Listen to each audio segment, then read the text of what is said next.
Good morning students. Today we will read movements of family.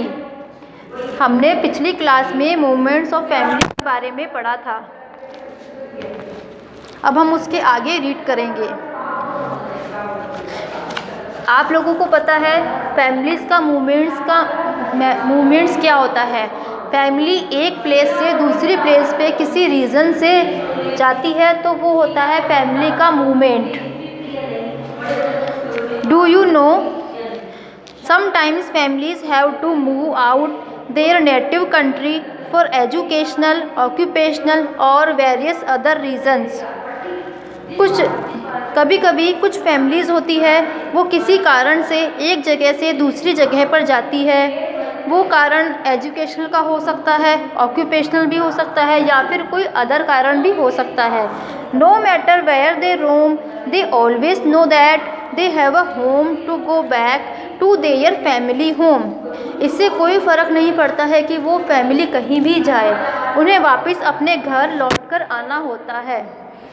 Think and tell from your family or other families around you who has gone out of village city for education or has come to your place from outside। अब आप लोग ये सोचो और बताओ कि आपके आसपास भी कोई फैमिली ऐसी है जो किसी कारण से आई है या फिर किसी कारण से कहीं और गई है। If you need to go out for studies, what things will you take along with you? अगर वो किसी स्टडीज़ की वजह से कहीं गई है तो वो अपने साथ में क्या चीज़ें लेकर गई है। If any one of your classmates is staying in a hostel, collect information about him too. अगर आपका कोई क्लासमेट किसी हॉस्टल में रह के स्टडीज़ कर रहा है तो आप उससे हॉस्टल में रहने की जो इन्फॉर्मेशंस होती है वो कलेक्ट करें। What are the works that hostellers have to do themselves. उन्हें वहाँ रहकर हॉस्टल में कौन कौन से ऐसे काम होते हैं जो अपने आप करने पड़ते हैं। What are the reasons for which people move from one place to another. किस कारण से वो लोग एक जगह से दूसरी जगह पर गए हैं। How do they continue their children education. और वो अपने बच्चों की पढ़ाई वहाँ कैसे कंटिन्यू करते हैं। When people have to settle at some new place, what arrangements they have to make। जब लोग किसी न्यू प्लेस पर शिफ्ट होते हैं तो उन्हें क्या क्या अरेंजमेंट्स करने होते हैं। Due to any reason if you need to settle at a new place, what would you like to take along with you. अगर आपको किसी कारण से किसी दूसरी प्लेस पर शिफ्ट होना पड़े तो आप अपने साथ में क्या क्या लेकर जाओगे। अब हम एक एग्ज़ाम्पल देखते हैं जग्गूस फैमिली का। Jaggu's family lived in a Bijpuri village. Jaggu की फैमिली जो है वो बिजपुरी विलेज में रहती है। He had a small shop in the village. वहाँ पर जो विलेज है उसमें उसकी एक छोटी सी दुकान है। He earn only such a little amount from this shop that somehow he could run his family. वहाँ उसकी एक छोटी सी दुकान है और उस दुकान से वो बहुत ही कम अमाउंट कर पाता है। That somehow he could run his family. और उसी से वो अपने परिवार का खर्चा चलाता है। His sons were growing up. उसका जो बेटे थे वो बड़े हो रहे थे। One day his cousin came to the village and took both his sons along with him to the city to make them work at his shop. एक दिन जो उसका जग्गू का कज़न था वो उसके घर आया और उसने जग्गू से कहा कि मैं तुम्हारे बेटों को अपने साथ सिटी लेकर जाना चाहता हूँ ताकि मैं उन्हें वहाँ मेरी शॉप पर काम दिलवा सकूँ। Later Jaggu's son Bhola wanted to start his own business. बाद में जग्गू का जो बेटा था भोला उसने अपना बिजनेस अपने आप स्टार्ट करने का सोचा। At that time he had to face various problems like shortage of money, place for business। उस समय उसे बहुत सी प्रॉब्लम्स फेस करनी पड़ी। अब उसने नया बिजनेस स्टार्ट करने के बारे में सोचा तो उसे वेरियस प्रॉब्लम्स आई, जैसे मनी की शॉर्टेज हो गई, प्लेस की। But still he did not loss courage and his relatives helped him. पर फिर भी उसने हिम्मत नहीं हारी और जो उसके रिलेटिव्स थे उन्होंने उसकी पूरी मदद की। Thus his business started running well he called his family here, फिर उसका जो बिज़नेस था अच्छा चलने लगा और फिर उसने अपनी फैमिली को भी वहाँ बुला लिया। He made all arrangements for education of his younger brother and sister, उसने वहाँ सारे अरेंजमेंट्स कर लिए, अपने छोटे भाई बहन को भी उसने वहाँ बुला लिया और उनकी एजुकेशन के सारे अरेंजमेंट्स कर लिए।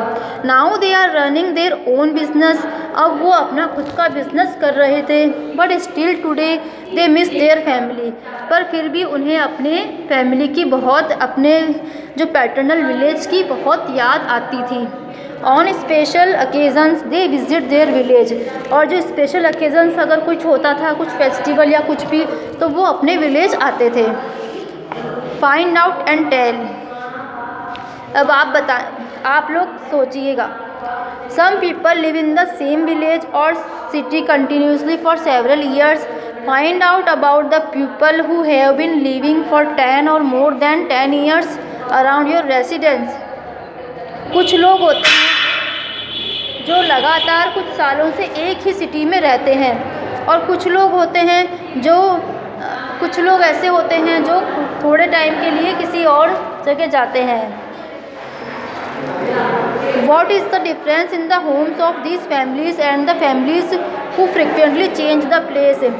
ऐसी फैमिलीज़ में जो एक ही जगह रहती है बहुत सालों से, और दूसरी फैमिली जो एक जगह से दूसरी जगह जाती है, उनमें क्या डिफरेंसेस होते हैं?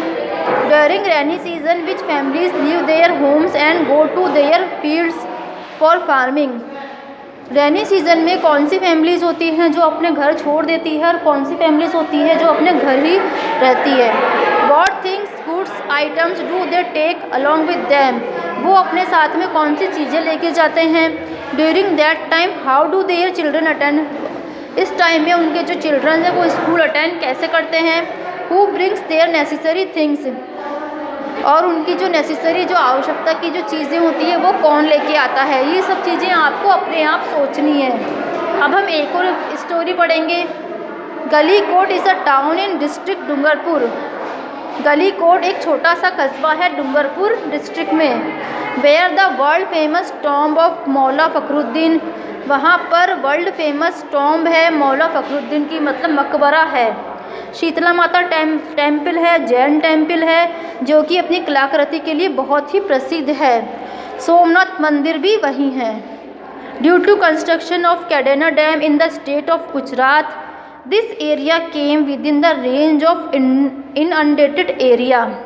गुजरात में कैडेना डैम का जो एरिया है वो बाढ़ के एरिए में आता है। During rainy season it became flood prone, rainy season में वहाँ पर फ्लूड प्रोन का बहुत डेंजर होता है, मतलब बाढ़ आने की बहुत संभावना होती है। हैंस इसीलिए the government provided houses to those people at some new place, इसीलिए गवर्नमेंट वहाँ के लोगों को दूसरे हाउस प्रोवाइड कराती है। It provided them the facilities of school hospital ETC, और उन्हें स्कूल हॉस्पिटल की सारी फैसिलिटीज़ देती है। Today this is known as rehabilitation colony, but some people are still living at their native place due to not living their fields ETC, पर कुछ लोग जो होते हैं वो अपना घर नहीं छोड़ते हैं। ऐसी जो कॉलोनी होती है उन्हें रिहेबिलिटेशन कॉलोनी कहते हैं, और पर कुछ लोग होते हैं वो अपने काम और अपनी खेतीबाड़ी की वजह से दूसरी जगह नहीं जाते हैं। थिंक एंड टेल, अब आप लोगों को सोचना है। Why do people had to leave houses due to construction of dam, जब डैम में कंस्ट्रक्शंस का काम होता है तब लोग अपने घर क्यों छोड़ देते हैं? Why are dams constructed, dams में कंस्ट्रक्शन का काम क्यों होता है? If you are given the responsibility to colonize such migrants, then what facilities would you try to provide there? अगर आपको ये रिस्पॉन्सिबिलिटी दी जाती है कि आपको कॉलोनियाँ अरेंज करनी है, तो आप क्या क्या फैसिलिटीज़ प्रोवाइड कराएंगे? Do you know earlier people's basic needs were only bread cloth and house, लोगों की जो बेसिक नीड्स होती है वो सिर्फ रोटी, कपड़ा और मकान होती है। बट आजकल जो होता है लोगों की जो डेली नीड्स है वो काफ़ी बढ़ गई है। People's basic needs have become bread, cloth, house, education, employment and luxury. लोगों की जो बेसिक नीड्स है वो काफ़ी बढ़ गई है, education, employment, luxuries etc. Thus people have started living at other places, leaving their ancestral places. इसीलिए लोग अपने घर को छोड़कर दूसरी जगह पर जाते हैं, अपने जो पैतृक जो जहाँ पैटर्नल विलेजेस वगैरह होते हैं उन्हें छोड़कर दूसरी जगह जाते हैं। Find out and write down. Are there any such people in your village city who use stands और caravans as their houses? Are there any such people in your village who use, आपके आसपास कौन से ऐसे लोग हैं आपके village में, सिटी में, जो अपने हाउस में टेंट और कैरवांस यूज़ करते हैं? How many people are of this type, इस टाइप के कितने लोग हैं? व्हाट डू दे वर्क, वो क्या काम करते हैं? Where do their childrens study, उनके बच्चे कहाँ स्टडी करते हैं? What are the reasons for people's migration, और लोगों के जो प्रवास करने का कारण क्या होता है?